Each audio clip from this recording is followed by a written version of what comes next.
क्या ज़कात के पैसों से किसी लड़की के जहेज के लिए सामान खरीद कर दे सकते हैं? देखिए, जहेज, पहले तो जहेज की जड़ काटिए। ये एक बहुत बड़ी लानत है मुसलमानों पर।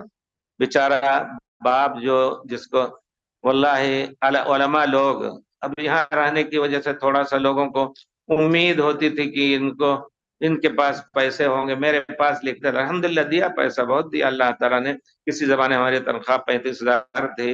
अल्लाह का शुक्र है, जब प्रोफेसर होकर के और तरक्की करते करते तो अल्हम्दुलिल्लाह मांगते थे अपने रिश्तेदार, कहते हैं कि, और दूसरे भी आलिम लिखते थे, वल्लाह कहते थे हमारी मदद कीजिए और हमारी बच्ची की शादी है, कम से कम 1 लाख 1.5 लाख देना है, ये और वो।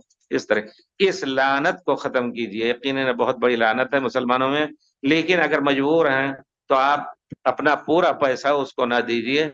आप दूसरों से भी मदद लेकर के आप उसमें सदकात में, कहते हैं उलमा, जैसा कि अल्लाह ताला ने फरमाया, इन्नम सदकात लिल फक़रा वल मसाकीन वल आमिलीना अलैहा वल मुअल्लफ़ति क़ुलूबुहुम फिर रिक़ाब वल गारिमीन फ़ी सबीलिल्लाह।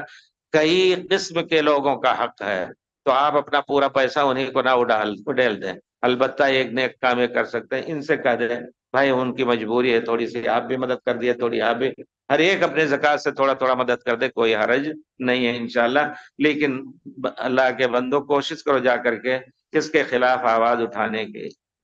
जहेज जो आजकल लिया जाता है ये हराम है, यकीनन ये हराम है। लेकिन लोग जो है सिर्फ सूद ही को शायद कुछ लोग हराम समझते हो, सूद नहीं खाते, लेकिन ये हराम जो है बच्चे को खरीदते हैं गोया, अल्लाह ताला खैर रखे, या बच्चे को बेचते हैं।